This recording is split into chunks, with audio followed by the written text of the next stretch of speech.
Hello साथियों, मैं Mahendra Pratap YCT YouTube channel की तरफ से आपको बहुत बहुत स्वागत है। आज आपके लिए महत्वपूर्ण टॉपिक लाया हूं। सबसे पहले आप YCT channel, YCT official channel, YCT ई बुक चैनल को सब्सक्राइब करिए, शेयर करिए, कमेंट करके बताइए कि आपको कंटेंट कैसे मिल रहे हैं। और इस साइट को विजिट करके देखेंगे तो आपको बहुत से ज्ञानवर्धक नॉलेज मिलेंगे। इसमें बहुत महत्वपूर्ण वीडियो आ रहे हैं, सभी विषय के सभी महत्वपूर्ण वीडियो टाइम से आपके पास पहुंचेंगे। अब आज मैं सबसे महत्वपूर्ण चीजें लेकर के आया हूं।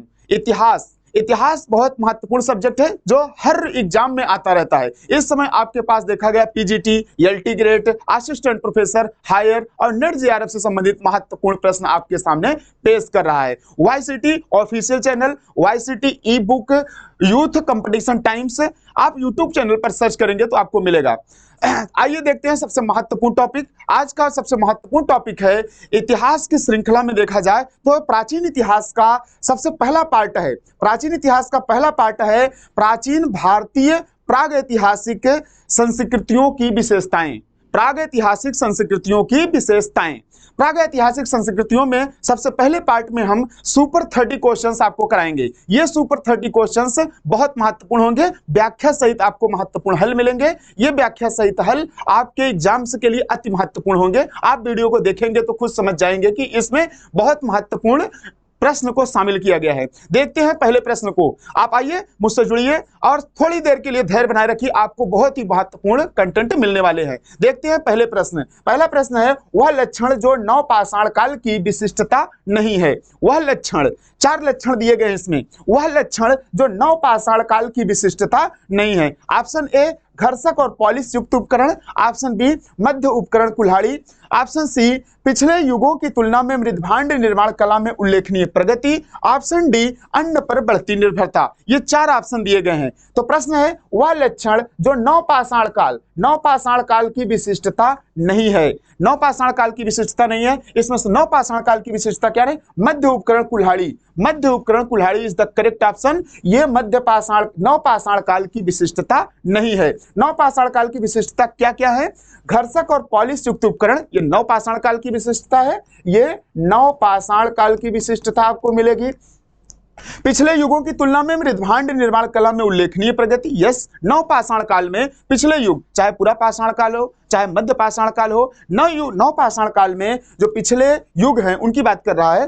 तुलना मृदभांड निर्माण कला में उल्लेखनीय प्रगति हुई। यस, नवपाषाण काल में मृदभांड कला का मतलब बर्तन निर्माण कला के क्षेत्र में बर्तन, मिट्टी के बर्तन बनाना, मिट्टी के विभिन्न प्रकार के जीर्णोपयोगी चीजों को निर्माण करना, उसे पकाना और उसका प्रयोग करना, यह नवपाषाण काल की विशिष्टता रही है। अन्न पर बढ़ती निर्भरता। यस, नवपाषाण काल में अन्न पर निर्भरता थोड़ा ज्यादा बढ़ गई थी। पहले क्या था कि शिकार करते थे और फूड को कलेक्ट करते थे, घूमते टहलते थे और नोमैडिक जीवन बिताते थे, घुमक्कड़ी जीवन बिताते थे। लेकिन नवपाषाण काल में जीवन हुआ और अन्न उत्पादक की भूमिका में आ गए, अर्थात अन्न पर बढ़ती निर्भरता। नवपाषाण काल के लोगों ने अन्न पर ज्यादा निर्भर होने लगे। तो नवपाषाण काल की विशेषताएं, 3 विशेषताएं हैं। घर्षक और पॉलिश युक्त उपकरण, यस। पिछले युगों की तुलना में मृदभांड निर्माण कला में उल्लेखनीय प्रगति, यस। अन्न पर बढ़ती निर्भरता, यस। ये तीनों नवपाषाण काल की विशिष्टता है या विशेषताएं हैं। लेकिन मध्य उपकरण कुल्हाड़ी तो पूरा पाषाण काल में यूज होते थे, मध्य पाषाण में यूज होते थे और नवपाषाण काल में भी यूज होते थे। इसलिए प्रश्न के हिसाब से हमारा उत्तर क्या हो जाएगा? मध्य उपकरण कुल्हाड़ी। अब आगे देखते हैं अगले प्रश्न को। दूसरा प्रश्न देखते हैं। दूसरा प्रश्न आपके सामने है, निम्नलिखित में से कौन सा कथन भारत में पुरा पाषाण काल के विषय में असत्य है? निम्न में से कौन सा कथन भारत में पुरा पाषाण काल के विषय में असत्य है? देखते हैं। पुरा पाषाण कालीन स्थल, ऑप्शन ए है पुरा पाषाण कालीन स्थल समस्त भारत से मिले हुए हैं। यस, समस्त भारत से मिले हुए हैं। पुरा पाषाण कालीन उपकरण समस्त भारत से मिले हुए हैं। और ऑप्शन बी है पुरा पाषाण कालीन स्थल गंगा और सिंधु के कछारों से सर्वाधिक संख्या में मिले हैं। यस, सर्वाधिक संख्या में मिले हुए हैं। पुरा पाषाण कालीन स्थल मारवाड़ और मेवाड़ से प्राप्त हुए हैं। यस, और डीडवाना में सांगी तालाब से पूरा पाषाण कालीन स्थल, पुरा पाषाण कालीन से उत्तर पुरा पाषाण कालीन सामग्री के स्थल मिले हुए हैं। ये वाला ऑप्शन आपका क्या हो जाएगा? सही माना जाएगा। क्यों? क्योंकि ये तीनों पूरा ये नवपाषाण काल से संबंधित है और ये तीनों अगर देखा जाए, ए बी सी ये तीनों पुरा पाषाण काल से संबंधित हैं। यहाँ लिखा गया पुरा पाषाण काल के विषय में असत्य है, ये तीनों पुरा पाषाण काल से संबंधित है, और ये वाला नव पाषाण काल से, ऑप्शन डी नव पाषाण काल से संबंधित है। तो आपका करेक्ट ऑप्शन क्या हो जाएगा? ऑप्शन डी, डीडवाना में सांगी तालाब से पूर्व पुरा पाषाण कालीन से उत्तर पुरा पाषाण कालीन सामग्री के स्थल मिले हुए हैं, ये नव पाषाण काल के साक्ष्य को बतलाता है। और option A, option B, option C ये तीनों, option A, option B, option C ये तीनों पुरा पाषाण काल से संबंधित साक्ष्यों के बारे में बात करता है। अब देखते हैं अगले प्रश्न को। अगला प्रश्न देखते हैं।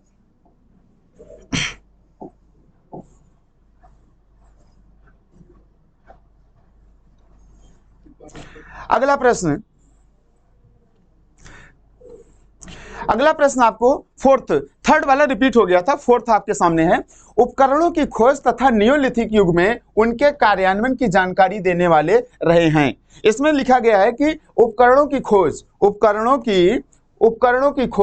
तथा नियोलिथिक, दो प्रश्न है देखिए, उपकरणों की खोज तथा नियोलिथिक युग, नियोलिथिक मींस नव पाषाण काल, नव पाषाण काल को हम नियोलिथिक बोलते हैं, मध्य पाषाण काल को मीसोलिथिक बोलते हैं, पूरा पाषाण काल को हम पैलियोलिथिक बोलते हैं, और एक और आता है सबसे लास्ट में नव पाषाण काल के बाद आता है, उसको हम कैल्कोलिथिक बोलते हैं, ताम्र पाषाण काल। ठीक है, तो इसका क्रम कैसे बनता है? पूरा पाषाण काल, मध्य पाषाण काल, नव पाषाण काल और ताम्र पाषाण काल, तब उसके बाद ऐतिहासिक काल की शुरुआत होती है। आज ऐतिहासिक काल होता है, तब ऐतिहासिक काल की शुरुआत होती है, ये सब तो आपको पता है। लेकिन इसमें क्या लिखा है? उपकरणों की खोज तथा नियोलिथिक युग में उनके कार्यान्वयन की जानकारी देने वाले रहे हैं। इसमें से कौन से विद्वान जो कि उपकरणों की खोज से संबंधित हैं और नियोलिथिक युग के संबंध में जानकारी देते हैं? तो इसका सही ऑप्शन हो जाएगा ले मेजुरायर महोदय ने उपकरणों की खोज से संबंधित, इनका रिसर्च टॉपिक रहा है, इन पर काफी ज्यादा काम किया है इन्होंने, और नियोलिथिक युग से संबंधित उनके जो कार्यान्वयन है, नियोलिथिक युग में किस किस प्रकार के क्रियाकलाप या उनकी गतिविधियां क्या होती थी मनुष्यों की, उन सब के बारे में बहुत अच्छी जानकारी ले मेजुरायर महोदय ने दिया हुआ है। ठीक, अगले प्रश्न को देखते हैं।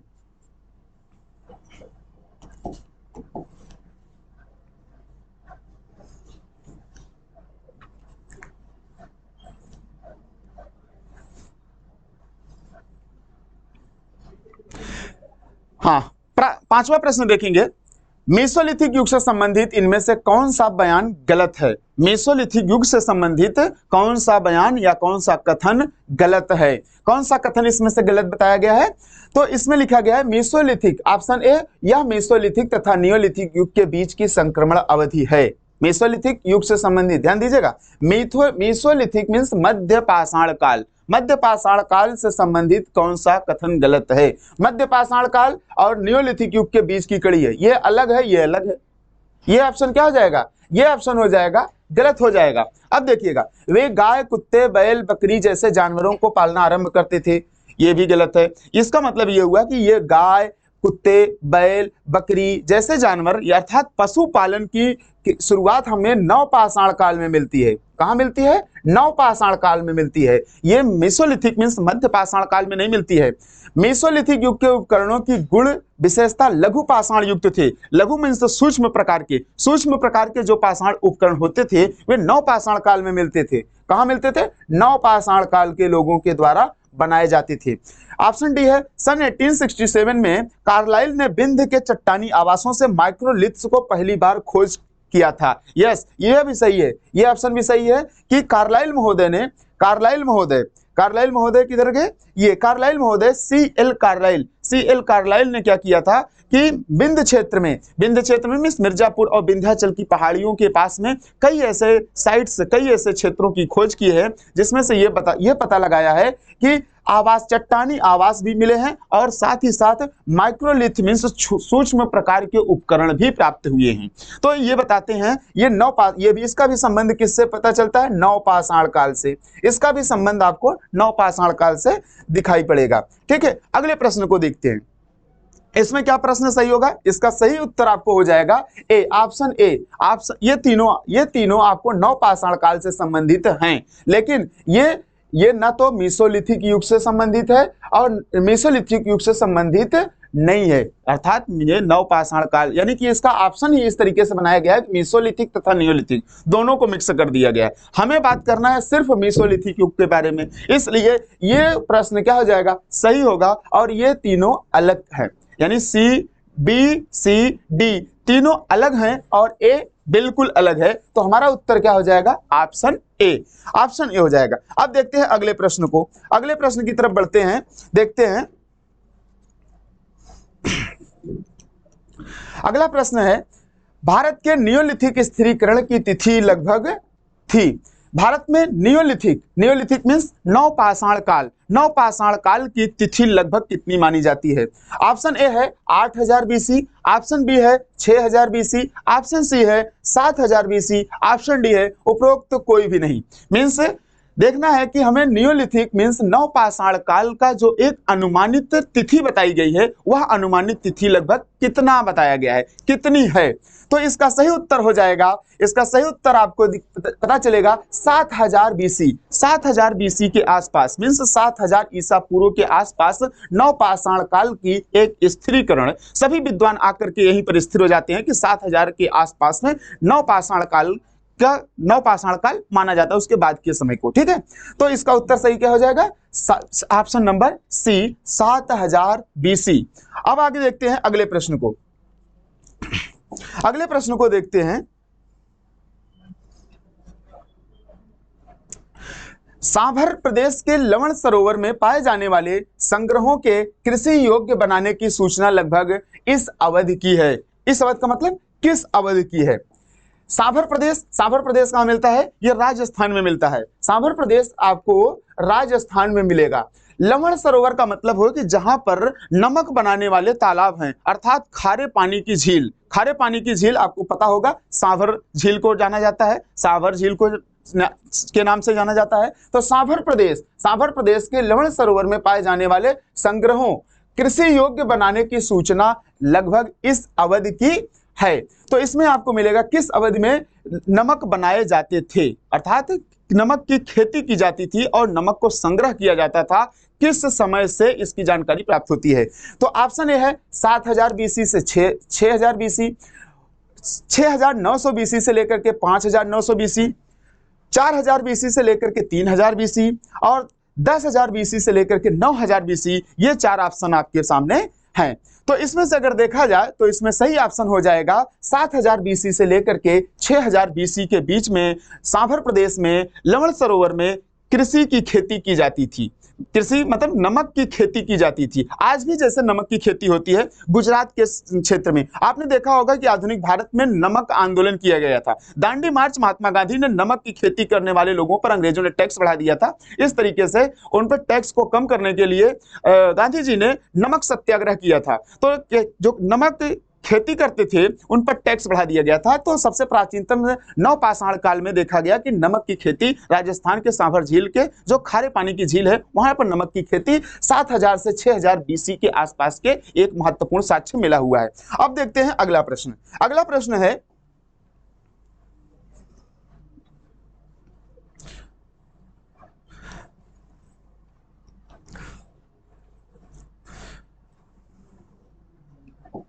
प्रश्न है इसमें से किस नियोलिथिक प्रदेश में हड्डियों से बनाए गए उपकरण और औजार आबाधित रूप से दिखाई पड़ने लगे थे।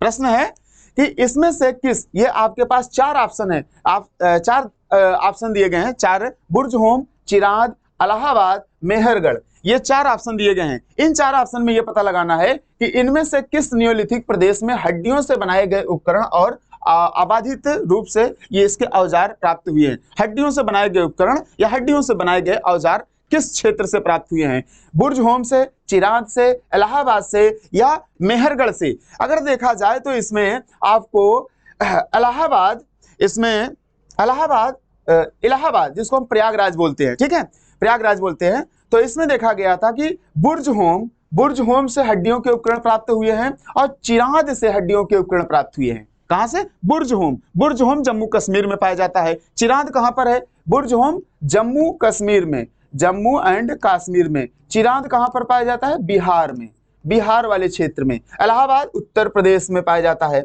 उत्तर प्रदेश में। और मेहरगढ़ कहाँ पाया जाता है? मेहरगढ़ बलूचिस्तान में पाया जाता है, जो इस समय पाकिस्तान में है। बलूचिस्तान इस समय जो पाकिस्तान में है। तो अगर देखा जाए तो हड्डियों के उपकरण कहाँ पाया जाता है?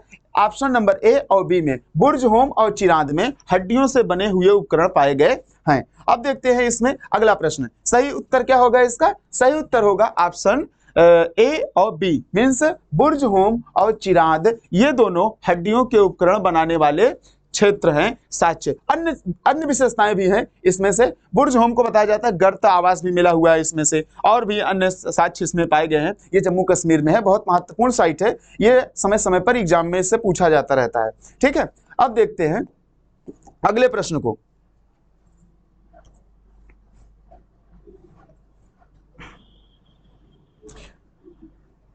अगला प्रश्न है, इसमें से किस नियोलिथिक प्रदेश में हड्डियों से बनाए गए, ये तो फिर आ गया,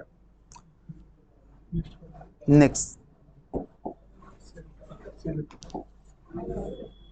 देखते हैं। Option number 9। अब इसमें देखिएगा, चैल्कोलिथिक अर्थशास्त्र था। चैल्कोलिथिक, इसको हम कैल्कोलिथिक बोले या चैल्कोलिथिक बोले, हिंदी में इसको बोलते हैं ताम्रपाषाण काल। क्या बोलते हैं? ताम्रपाषाण काल, ताम्रपाषाण काल बोलते हैं। देखिए, चैल्कोलिथिक्स इंग्लिश में क्या बोलते हैं? चैल्कोलिथिक्स या कैल्कोलिथिक्स। अर्थशास्त्र था, ऑप्शन ए है ग्रामीण अर्थशास्त्र था, ऑप्शन खानाबदोश या पशुचारण अवस्था का, ऑप्शन सी अनिर्धारित, ऑप्शन डी नगरीय। इसमें अगर देखा जाए तो चैल्कोलिथिक अर्थशास्त्र ग्रामीण अर्थशास्त्र था, मीन्स ताम्रपाषाण काल की अवस्था की बात कर रहे हैं, तो ताम्रपाषाण काल की जो अवस्था दिखाई देती है वह ग्रामीण परिवेश में दिखाई पड़ती है। मीन्स तांबा अगर देखा जाए तो तांबा मनुष्यों के द्वारा सबसे पहले प्रयोग की जाने वाली धातु मानी जाती है, जो कि राजस्थान के खेतड़ी नामक जगह से पाई जाती है, और आज भी वहां राजस्थान में खेतड़ी में तांबा बहुत अधिक मात्रा में उत्पादन किया जाता है। तो ताम्रपाषाण काल का अर्थशास्त्र किस पर आधारित था? तो ग्रामीण अर्थव्यवस्था पर आधारित था। ऑप्शन क्या सही हो जाएगा? ग्रामीण अर्थव्यवस्था। ठीक है, ग्रामीण अर्थव्यवस्था से संबंधित था। अगला प्रश्न देखते हैं।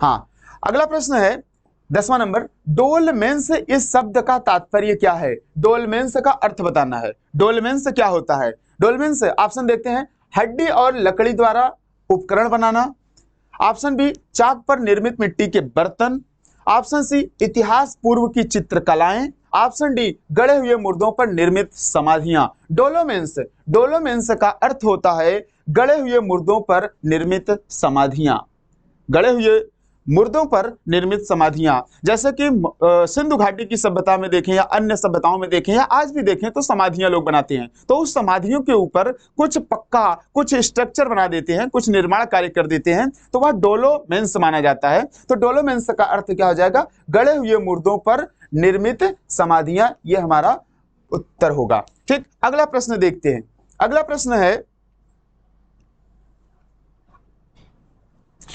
प्रश्न है इसमें निश्चित कथन एक कथन है और एक कारण है। एक कथन आपको मिलेगा और एक इसमें से कारण मिलेगा। इसमें से पता लगाना है, क्योंकि इस प्रकार के प्रश्न आपको हायर में आते हैं, नेट जेआरएफ में आते हैं, यहाँ तक कि स्टेट पीसीएस पीजीटी और एलटी ग्रेड में आते रहते हैं, और इस बड़े बड़े एग्जाम्स में इस प्रकार के प्रश्नों की संख्या थोड़ा ज्यादा होती है। ये एक विचारात्मक प्रकार के प्रश्न माने जाते हैं, और इसके प्रश्न जो सही समझ विकसित करता है, जो डीप अध्ययन करता है, वही लोग इसको अच्छे से कर पाते हैं। बाकी इसमें बहुत ज्यादा जानकारी की जरूरत नहीं होती है, बस अच्छी समझ की जरूरत होती है, क्योंकि दो कथन है, दो स्टेटमेंट हैं, एक कथन है एक कारण है, दोनों का संबंध कैसा है ये आपको इसमें पता लगाना पड़ता है। और इसमें कम पढ़े लिखे लोग भी इसको समझ सकते हैं, ध्यान से देखने पर इसको हल कर सकते हैं। इस प्रकार के प्रश्न गलत नहीं होने चाहिए। दोस्तों ध्यान दीजिएगा, इस प्रकार के प्रश्न अगर आपसे गलत हो जाते हैं तो इससे ज्यादा आसान तरीके से प्रश्न पूछने का कोई और विकल्प नहीं बचता है। ठीक, तो ये प्रश्न, इस प्रकार के प्रश्न अगर देखा गया, देखते हैं, नियोलिथिक लोग पहाड़ी प्रदेशों से दूर अपने रहने के ठिकाने बना चुके थे। नवपाषाण काल के लोग, नियोलिथिक मीन्स नवपाषाण काल के लोग पहाड़ी प्रदेशों से दूर अपने रहने के ठिकाने बना चुके थे। ये आपको विश्वास हो रहा है? यस, नवपाषाण काल के लोग जब खेती करना शुरू कर दिए तो पहाड़ों पर नहीं, अब वो मैदानी क्षेत्रों में रहने लगे थे। ये बात सही लगती है? यस, ये बात सही है, क्योंकि पहले पूरा पाषाण काल में, मध्य पाषाण काल में ज्यादातर पत्थरों के औजार बनाते थे, तो वे पहाड़ी प्रदेशों में पत्थर आसानी से मिल जाते थे, तो वहां पर अपने ठिकाने बना रहे थे। लेकिन नियोलिथिक लोग, नियोलिथिक मींस नवपाषाण काल के लोग पहाड़ी प्रदेशों से दूर अपने रहने के ठिकाने बना चुके थे। यस, अपने रहने के ठिकाने बना चुके थे। ये सही है कि वो मैदानी क्षेत्रों पर खेती करने के लिए धीरे धीरे बसावट शुरू कर दिए थे, बस्तियां बनने लगी थी। कारण क्या है? नियोलिथिक लोग पत्थर से बने उपकरण और शस्त्र पर पूरी तरह निर्भर थे। नियोलिथिक लोग पत्थर, ध्यान दीजिएगा, पत्थर और पत्थर के बने उपकरण और शस्त्र पर पूरी तरह निर्भर थे। ये बात गलत है। कारण क्या है? गलत है। ए सही है और कारण क्या है? गलत है। वो पत्थर पर नहीं डिपेंड थे, शस्त्र पर नहीं डिपेंड थे, अब वह कृषि पर निर्भर होने लगे थे। अब वह धीरे धीरे नवपाषाण काल के लोग धीरे धीरे कृषि पर निर्भर होने लगे थे। इसलिए क्या होगा? पूरी तरीके से पत्थर के उपकरण और शस्त्र पर निर्भर नहीं थे। तो इसमें क्या हो जाएगा? इसका ऑप्शन सही हो जाएगा। ए सही है लेकिन आर गलत है। ए सही है, ए कथन सही है, कारण गलत है। तो हमारा उत्तर क्या हो जाएगा? Option number C. अब देखते हैं अगला प्रश्न। अगला प्रश्न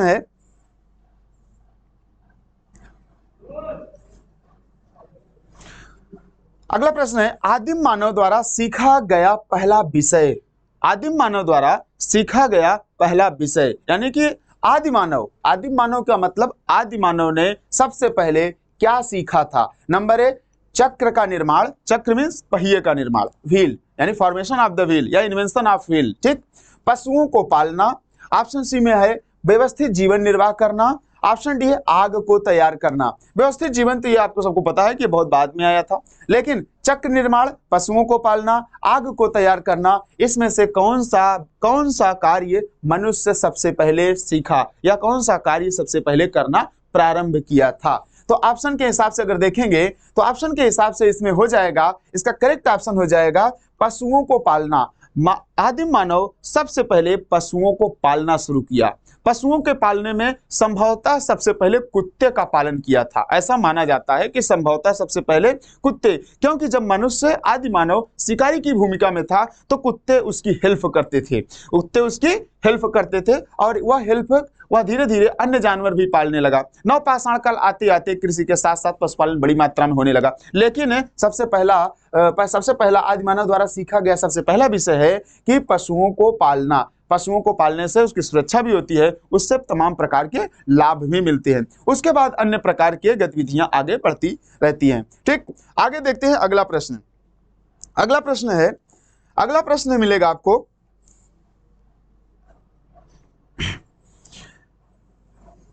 अगला प्रश्न है होमो सेपियंस से जातीय रूप से भिन्न आरंभिक मानवनुमा जीवी को सामान्यतः कहते हैं। देखिएगा, होमो सेपियंस जिसको हम आधुनिक मानव बोलते हैं, ये ज्ञानी मानव भी था होमो सेपियंस। जातीय रूप से भिन्न, होमो सेपियंस से जातीय रूप से भिन्न आरंभिक मानवनुमा जीवी को सामान्यतः कहते हैं। उसको क्या कहते हैं? ध्यान दीजिएगा, ऑप्शन ए है होमोनिड, ऑप्शन बी है पिथेकोथ्रोपस, ऑप्शन सी है सिनेंथ्रोपस, ऑप्शन डी है एनेंथ्रोपस। 4 ऑप्शन दिए गए हैं जो होमो सेपियंस से मिलता जुलता मानव, इन चारों में से होमोनिड है। कौन है? होमोनिड। होमोनिड एक ऐसा मानव है जो होमो सेपियंस अर्थात आधुनिक मानव से काफी मिलता जुलता है, इसलिए हमारा उत्तर क्या सही हो जाएगा? होमोनिड। अब देखते हैं अगला प्रश्न। अगला प्रश्न है आपके सामने,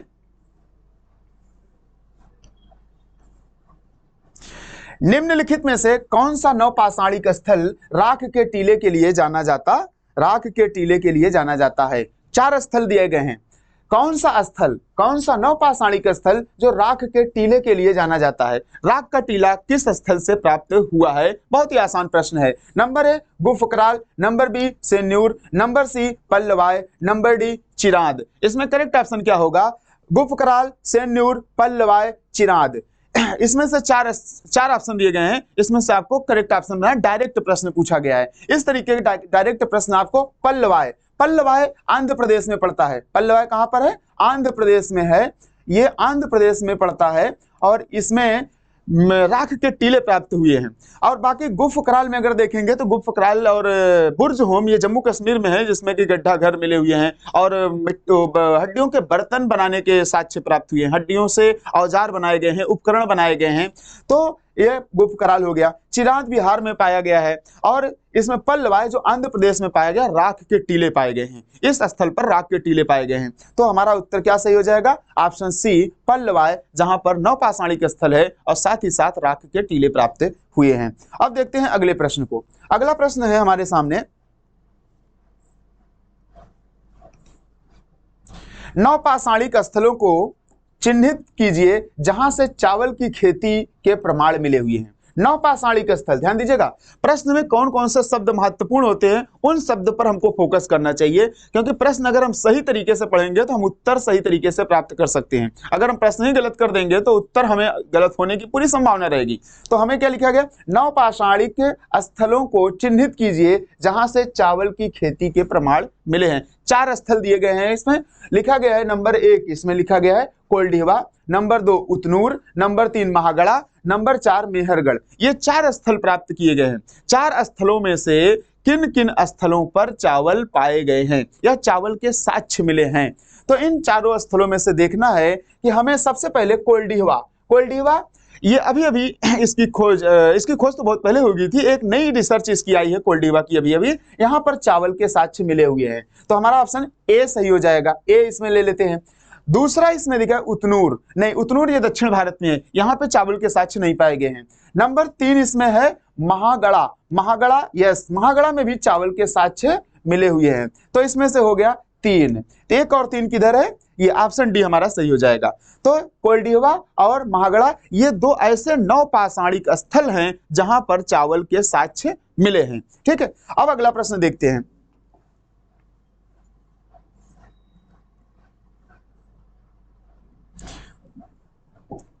किस क्षेत्र में नवपाषाण युगीन मानव भूमिगत गड्ढों में रहता था? किस क्षेत्र में नवपाषाण युगीन मानव, किस क्षेत्र में नवपाषाण युगीन मानव भूमिगत गड्ढों में, मीन्स गर्तावास, पिट हाउसेस, गड्ढा घर, उसमें रहता था? ऑप्शन ए कर्नाटक में, ऑप्शन बी असम में, option C Kashmir, option D Madhya Pradesh. ये 4 ऑप्शन हमारे सामने हैं, कर्नाटक, असम, कश्मीर, मध्य प्रदेश। तो इसमें हमारा उत्तर हो जाएगा कश्मीर। कश्मीर में एक स्थल है, अभी मैंने बताया था आपको, बुर्ज होम। कश्मीर में एक स्थल है, उसका नाम है बुर्ज होम और गुफ कराल। बुर्ज होम और गुफ कराल, इन दोनों स्थलों में गड्ढा घर मिले हैं। गुफ कराल, इन दोनों स्थलों पर गड्ढा घर मिले हुए हैं। ये गड्ढा घर जिसमें पिट हाउसेस होता था, कहा जाता है कि मनुष्य जमीन में गड्ढे बना करके वहां पर रहता था। हो सकता है जानवरों से बचने के लिए, हो सकता है ठंडी से बचने के लिए, हो सकता है वो आसान उसको लग रहा है, गड्ढा घर बनाना ज्यादा आसान है, हो सकता है गड्ढा घर बनाना ज्यादा टिकाऊ है, पहाड़ों के अंदर बना लिया जाता है। जैसे तमाम प्रकार की गुफाएं आपको मिल जाएंगी, उसको बनाना थोड़ा मानव के लिए आसान होता था। तो इस तरीके से कश्मीर क्षेत्र में बुर्ज होम और गुफ कराल में आधुनिक मानव के लिए गड्ढा घर या पिट हाउसेस बनाना ज्यादा ठीक थे। तो हमारा उत्तर क्या हो जाएगा? कश्मीर। कश्मीर में ये इस प्रकार के नवपाषाणकालीन युगीन मानव भूमिगत गड्ढों में रहता था। अगला प्रश्न हमारा है, देखते हैं।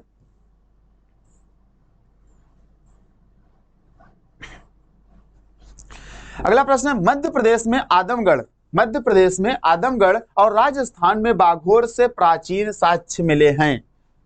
2 प्रश्न हैं, ठीक है, इसमें 2 स्थल के नाम पूछे गए हैं। मध्य प्रदेश में आदमगढ़ और राजस्थान के बाघोर।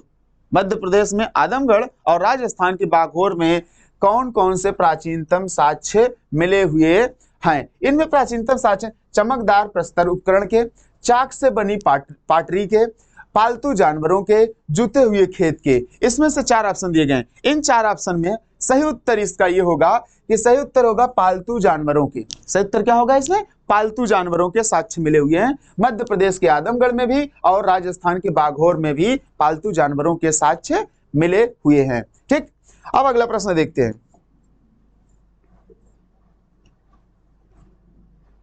अगला प्रश्न है, भारत में प्राचीनतम ऐतिहासिक खगोलविद कौन हैं? भारत में प्राचीनतम ऐतिहासिक खगोलविद। प्राचीनतम ऐतिहासिक खगोलविद, प्राचीन काल में आपने देखा होगा कि कई ऐसे खगोलविद, कई ऐसे स्पेशली गुप्त काल में देखा जाए तो गुप्त काल में कई ऐसे विद्वान जो गणितज्ञ, खगोल शास्त्री, वास्तु शास्त्री, ज्योतिष शास्त्री, अन्य प्रकार के अलग अलग क्षेत्रों में अपने अपने विशेषज्ञ बने और मिले भी है। तो इसमें से देखना है कि भारत में प्राचीनतम ऐतिहासिक खगोलविद कौन है। Option A Varahamihir, option B Brahmagupta, option C Charak, option D Aryabhatta. इसमें सही उत्तर हो जाएगा आर्यभट्ट, ऑप्शन डी आर्यभट्ट। आर्यभट्ट की एक किताब है आर्यभट्टियम और एक किताब है इसमें सूर्य सिद्धांत। आर्यभट्टियम लिखा और सूर्य सिद्धांत, इन दो किताबों के बारे में आपको गुप्त काल की रचनाओं से संबंधित है मिल जाएगा, जिसमें कि वैज्ञानिक का वर्णन किया गया है, जिसमें बताया गया है कि इसमें आर्यभट्टियम में बताया गया है कि पृथ्वी सबसे पहले पृथ्वी गोल है और पृथ्वी सूर्य का चक्कर लगाती है, सूर्य स्थिर है, सूर्य का चक्कर लगाती है। तो इस तरीके से जो नक्षत्रों से संबंधित है, खगोलविद, एस्ट्रोनॉमी से संबंधित है, उसकी सारी जानकारी आपको आर्यभट्ट की रचनाओं में मिल जाएगा। तो प्राचीनतम ऐतिहासिक खगोलविद कौन माने जाते हैं? आर्यभट्ट। अगला प्रश्न है,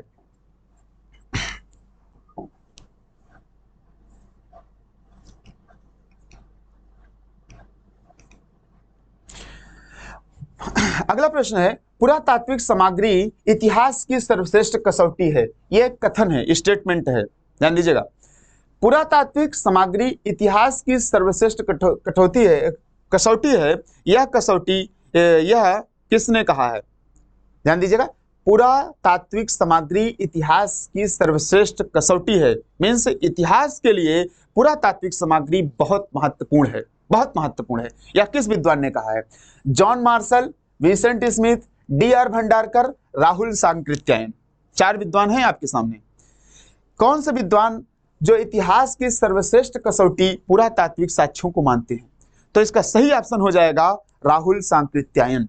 राहुल सांकृत्यायन हिंदी के महत्वपूर्ण लेखक हैं। इनकी कई रचनाएं हिंदी में प्रचलित है और इन्होंने सबसे पहली बार ये वाला स्टेटमेंट दिया कि पुरातात्विक सामग्री इतिहास की सर्वश्रेष्ठ कसौटी है, अर्थात और भी साक्ष्य हैं, साहित्यिक साक्ष्य हैं और अन्य प्रकार के साक्ष्य हैं जिसमें कुछ परिवर्तन किया जा सकता है, लेकिन इतिहास के लिए पुरातात्विक साक्ष्य महत्वपूर्ण इसलिए है क्योंकि पुरातात्विक साक्ष्यों में परिवर्तन करना संभव नहीं है। अगर परिवर्तन करेंगे तो आप पकड़े जाएंगे कि इसमें परिवर्तन किया गया है, ठीक। इसलिए ये सबसे महत्वपूर्ण या सर्वश्रेष्ठ कसौटी बताया गया है। ये किसने बताया? राहुल सांकृत्यायन ने, ठीक है। अगला प्रश्न देखते हैं,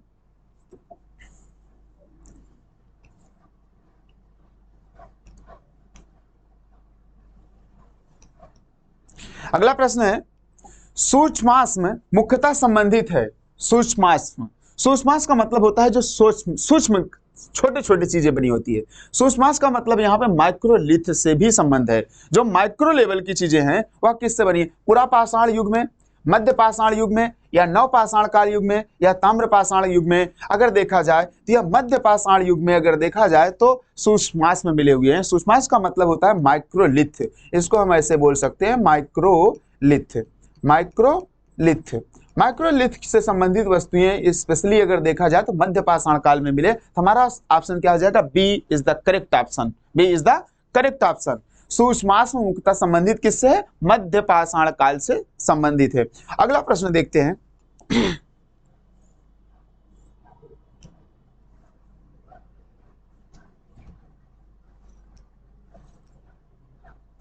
निम्नलिखित में से कौन सा युग में सही ढंग से सुमेल नहीं है, यानी सही ढंग से सुमेलित नहीं किया गया है? इसमें आपके सामने ऑप्शन है और दो है, देखिए दो दो मेल करके बनाया गया है, प्रश्न बनाया गया है।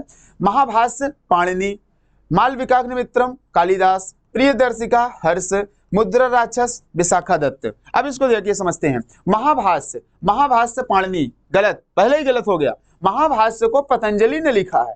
कौन लिखा है? पतंजलि। महाभाष्य को पतंजलि ने लिखा है। मालविकाग्निमित्रम कालिदास ने लिखा, ये सही है। प्रियदर्शिका हर्ष, हर्ष मीन्स हर्षवर्धन, हर्षवर्धन ने लिखा है। प्रियदर्शिका, नागानंद, रत्नावली, ये सब इनकी रचनाएं हैं। मुद्रा राक्षस विशाखदत्त, मुद्रा राक्षस गुप्त काल के लेखक हैं। इन्होंने विशाखदत्त गुप्त काल के लेखक हैं। इन्होंने मुद्रा राक्षस की रचना की है, जिसमें बताया गया है कि मौर्यों के बारे में बताया गया और उस मौर्य के काल में मौर्योत्तर काल के संबंध में काफी अच्छी जानकारी मिलती है और एक ऐतिहासिक स्रोत के रूप में इसका इस्तेमाल भी किया जाता है। तो ऑप्शन हमारा क्या सही हो जाएगा? महाभाष्य। यह सही सुमेलित नहीं है, बाकी सब सही सुमेलित है। मालविकाग्निमित्रम कालिदास सुमेलित है, यस। प्रियदर्शिका हर्षवर्धन सुमेलित है, यस। मुद्रा राक्षस विशाखदत्त सुमेलित है, यस। और महाभाष्य पाणिनि, नो। महाभाष्य पतंजलि, यस।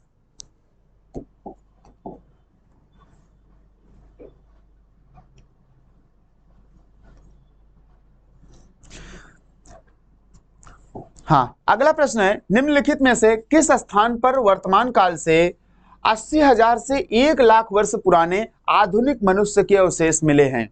आधुनिक मनुष्य के अवशेष मिले हैं। 80,000 से 1 लाख वर्ष पुराने, ध्यान दीजिएगा, 80,000 से 1 लाख वर्ष पुराने मनुष्य के अवशेष किस स्थान से मिले हुए हैं, ये आपको बताना है।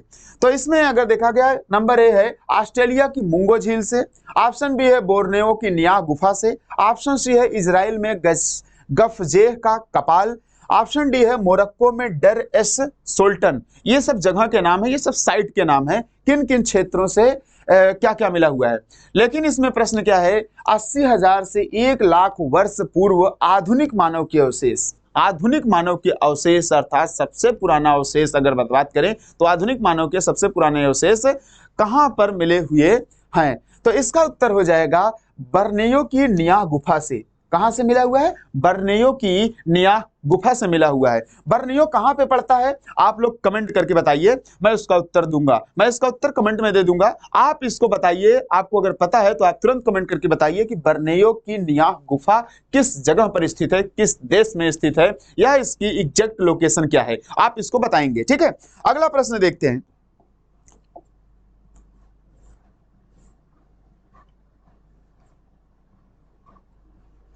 अगला प्रश्न है, प्राचीन भारतीय लेखों के अनुसार निम्नलिखित में से कौन सी 2 नदियों के बीच की भूमि ब्रह्मवर्त कहलाती है? प्राचीन भारतीय लेखों के अनुसार कौन सी 2 नदियां अगर देखा जाए, एक नदी इधर एक नदी इधर, इन 2 नदियों के बीच की जमीन को क्या बोलते हैं? ब्रह्मवर्त।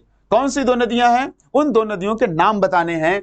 ऑप्शन ए है सरस्वती नदी और द्वैस्वती नदी, सरस्वती नदी और सरयू नदी, ऑप्शन सी है सतुद्री नदी और बिपाशा नदी, ऑप्शन डी है गंगा नदी और यमुना नदी। ये 4 ऑप्शन आपके सामने दिए गए हैं। इन चारों में से कौन से ऑप्शन आपके सही हैं? किन 2 नदियों के बीच को द्वैस्वती नदी के रूप में जाना जाता है? तो इसमें लिखा गया है option A is the correct, Saraswati नदी और द्वैस्वती नदी। सरस्वती नदी अगर देखा जाए तो सरस्वती नदी आपको राजस्थान की जो हाकरा नदी है, वो हाकरा नदी है और क्या बोलते हैं सिंधु नदी है, तो इससे और उत्तर भारत में ये दोनों नदियां पड़ती हैं, सरस्वती नदी और दृश्यवती नदी उत्तर भारत की महत्वपूर्ण नदियां हैं। यहां तक कि सरस्वती नदी को नदी तमा और माते तमा उत्तम तमा भी बोला जाता है, मतलब कि नदी, इसको ऋग्वेद में इसकी चर्चा भी की गई है और ये राजस्थान के हाकरा नदी के नाम से प्राचीन काल में फेमस थी। अब इसको सरस्वती नाम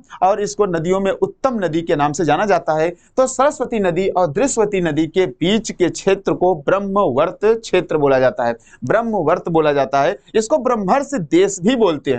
ब्रह्मर्षि देश का मतलब कि ब्राह्मणों का देश, उत्तर भारत का देश, ब्रह्मलोक भी कहा जाता है इसको। तो ये ब्रह्मवर्त, ब्रह्मलोक और ब्रह्मर्षि देश के नाम, कई अलग अलग नामों से पुराणों में इसकी चर्चा की गई है। तो ऑप्शन सही ऑप्शन होगा सरस्वती नदी। अब सही ऑप्शन क्या होगा? सरस्वती नदी और द्वैस्वती नदी, इन 2 नदियों के बीच के क्षेत्र को हम क्या बोलते हैं? ब्रह्मवर्त। ओके, आगे देखते हैं।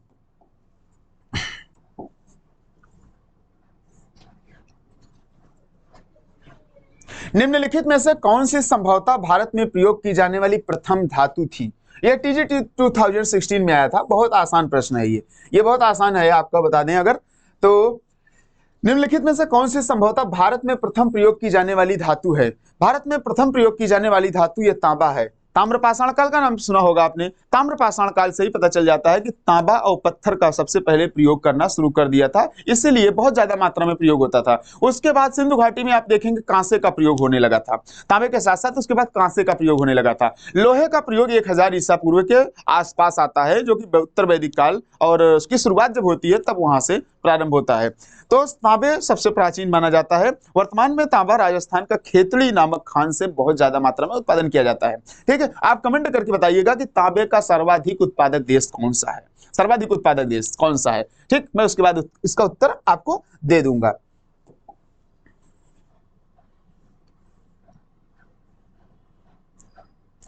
अगला प्रश्न है, भारतीय स्थल पर गड्ढे खोदने के साक्ष्य निम्नलिखित में से किस प्राचीन स्थल से पाए गए हैं।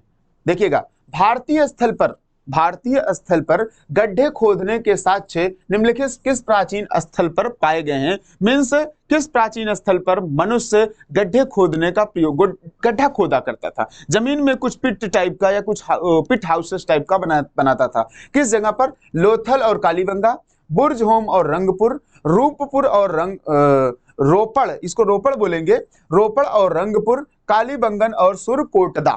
ये 4 ऑप्शन आपके सामने हैं। फिर से देखिए इसको, भारतीय स्थल पर गड्ढे खोदने के साक्ष्य निम्नलिखित में से किस प्राचीन स्थल से पाए गए हैं। किस प्राचीन स्थल से पाए गए हैं? तो इसका सही ऑप्शन हो जाएगा लोथल और कालीबंगा। लोथल और कालीबंगा से सबसे पहले गड्ढे खोदने के साक्ष्य पाए गए हैं, वो भी नवपाषाण कालिक स्थल के आसपास, जिसको हम बोलते हैं सिंधु घाटी में। अगर देखा जाए तो इन सब स्थलों पे मिले हुए हैं। तो सिंधु घाटी स्थलों में लोथल और कालीबंगा पे मिट्टी गड्ढे खोदने के साक्ष्य ये पाए गए हैं वहां पर।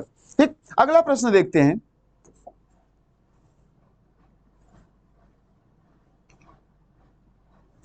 निम्नलिखित में से कौन सा ईसा पूर्व युग में प्राचीन भारतीय इतिहास की एक घटना नहीं है। ईसा पूर्व की घटना नहीं है, अर्थात ईस्वी की घटना होगी। ईसा पूर्व 3 घटनाएं ईसा पूर्व की हैं, 1 ईस्वी की घटना है। अब देखते हैं, इंडो ग्रीक साम्राज्य की स्थापना। इंडो ग्रीक साम्राज्य की स्थापना होती है मौर्योत्तर काल के बाद, 183 बीसी। कब होती है? 183 बीसी में होती है मौर्योत्तर काल की।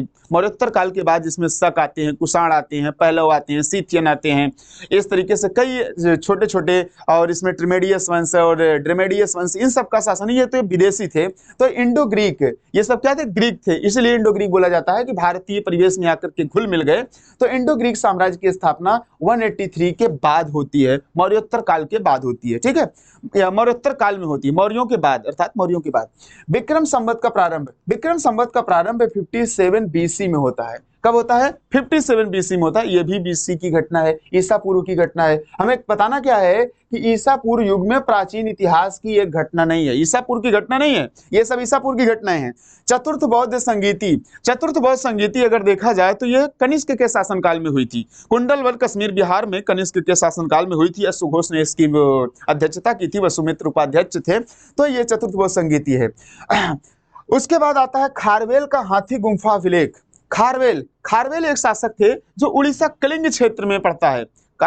खारवेल का अगर नाम देखा जाए तो खार का मतलब छार का मतलब समुद्र, वेल का मतलब स्वामी, अर्थात समुद्र का स्वामी। जो पूर्वी अगर क्षेत्र में देखेंगे, उड़ीसा में जो कलिंग का क्षेत्र है, तो वहां के शासकों को खारवेल कहा जाता था। ठीक है, कलिंग के खारवेल ने हाथी गुम्फा अभिलेख बनवाया था। कब बनवाया था? ये भी ईसा पूर्व में बनवाए थे। ये भी कब बनवाए थे? ईसा पूर्व में बनवाए थे। चतुर्थ बौद्ध संगीति इसमें क्या हो जाएगा? इसमें चतुर्थ बौद्ध संगीति इसमें करेक्ट ऑप्शन हो जाएगा। ये ईस्वी की घटना है। चतुर्थ बौद्ध संगीति किसकी घटना है? ईस्वी, अर्थात एडी। किसकी घटना है? एडी की घटना है। 3 घटनाएं किधर हैं? 3 घटनाएं ईसा पूर्व की हैं और चतुर्थ बौद्ध संगीति क्या है? ईस्वी की घटना है। ठीक है, इसलिए इसको क्या बोला? ये अलग है और यही हमारा सही उत्तर माना जाएगा। अब देखते हैं अगला प्रश्न। अगला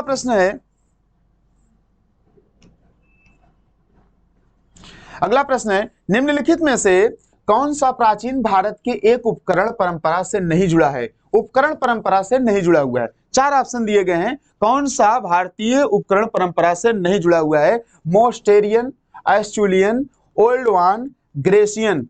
चार ऑप्शन आपके सामने हैं। इन चारों ऑप्शनों में ये देखना है कि कौन सा उपकरण जो प्राचीन उपकरण है उससे नहीं जुड़ा हुआ है। 3 उपकरण है, एक उपकरण नहीं है। इसका सही ऑप्शन हो जाएगा इसका ग्रेसियन। क्या ऑप्शन होगा? ग्रेसियन। ग्रेसियन उपकरण नहीं है, बाकी ये तीनों उपकरण है। फिर से इसको दिखा देते हैं, ये तीनों आपको उपकरण हैं और ग्रेसियन उपकरण नहीं है। मोस्टेरियंस, एस्टुलियंस, ओस्टवान ये तीनों उपकरणों के प्रकार हैं। ये पूरा पाषाण काल, मध्य पाषाण काल और नव पाषाण काल में अलग अलग प्रकार के उपकरण बनाए जाते थे, उनका नामकरण किया गया है। लेकिन ग्रेसियन का नामकरण ये उपकरण के रूप में नहीं किया गया है, इसलिए हमारा उत्तर क्या हो जाएगा? ये सही हो जाएगा। ठीक, अगला प्रश्न है, अगला प्रश्न है किस क्षेत्र को भारतीय प्रागैतिहासिक का टेक्स्ट बुक कहा जाता है? किस क्षेत्र को भारतीय प्रागैतिहासिक को टेक्स्ट बुक? टेक्स्ट बुक का मतलब है कि वहां से बहुत सारे संसाधन, बहुत सारे रिसर्च के क्षेत्र, बहुत सारे उत्खनन चीजें हमें या साइट्स हमें मिल सकती हैं। इसलिए प्रागैतिहासिक, भारत का प्रागैतिहासिक टेक्स्ट बुक किस क्षेत्र को कहा जाता है? बोलन घाटी को, मध्य सोन घाटी को, कैमूर घाटी को, होशंगी को। किसको माना जाता है? तो इसमें आपका उत्तर हो जाएगा बेलन घाटी। किसको? बेलन घाटी। बेलन घाटी कहां पर पड़ता है? बेलन घाटी विंध्याचल क्षेत्र में, विंध्य क्षेत्र में, मिर्जापुर और प्रयाग के क्षेत्र में जो टोंस नदी है, जहां पे सोनभद्र से टोंस नदी निकलती है मिर्जापुर होते हुए, ये प्रयाग के संगम के पास में ये मिल जाती है। तो ये वाली क्षेत्र को बोला जाता है भारतीय प्रागैतिहासिक का टेक्स्ट बुक। क्या बोला जाता है? इस क्षेत्र को, बेलन घाटी वाले क्षेत्र को प्राचीन भारत के प्रागैतिहासिक का टेक्स्ट बुक माना जाता है। कि यहाँ पर कई ऐसे, टोंस नदी का नाम आपने सुना होगा, कई जगह पर इसका वर्णन आता है प्राचीन इतिहास में। और विंध्य क्षेत्र में देखा होगा कि इसका प्रयोग कई जगह आता है। मिर्जापुर में देखा होगा कि इसके क्षेत्रों में कई ऐसे साइट्स हैं, वहां भी आते हैं। तो इसलिए इसको हम मान सकते हैं भारतीय प्रागैतिहासिक का टेक्स्ट बुक। किसको? बेलन घाटी को माना जाता है।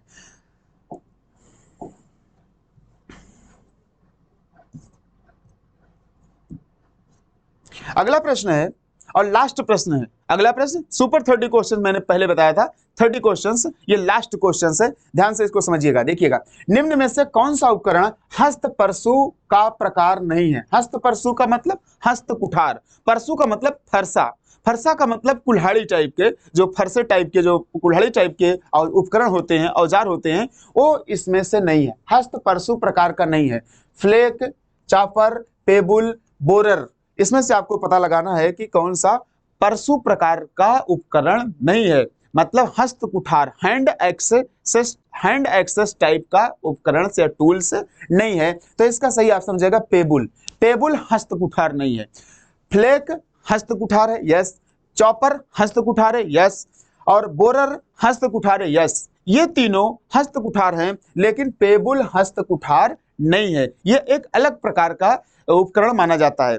तो इस तरीके से ये सुपर 30 क्वेश्चंस आप लोगों के सामने पेश हैं। आप कमेंट करके, सब्सक्राइब करके, सब सब्सक्राइब करिए चैनल को, कमेंट करके आप बताइए कि आपको ये व्याख्या कैसी लगी और ये प्रश्न की क्वालिटी और कंटेंट कैसे लगे। उसके बाद मैं अगले टॉपिक के साथ, इसके बाद वाली टॉपिक के साथ पार्ट 2 में आपसे मिलूंगा। और इसमें जो भी कमेंट हो, जो भी डाउट्स हो, आप कमेंट कर दीजिए और कमेंट करके बताइए कि ये कंटेंट कैसा लग रहा है। शेयर करिए, सब्सक्राइब करिए। YCT channel, YCT official channel, YCT ई बुक चैनल पर आप यूट्यूब पर देख सकते हैं, उसको शेयर करें। अब बेल आइकन वाले सिंबल को जरूर प्रेस करें, जिससे कि आपको नोटिफिकेशन समय समय पर मिलते रहेंगे। बहुत बहुत धन्यवाद। Thank you so much.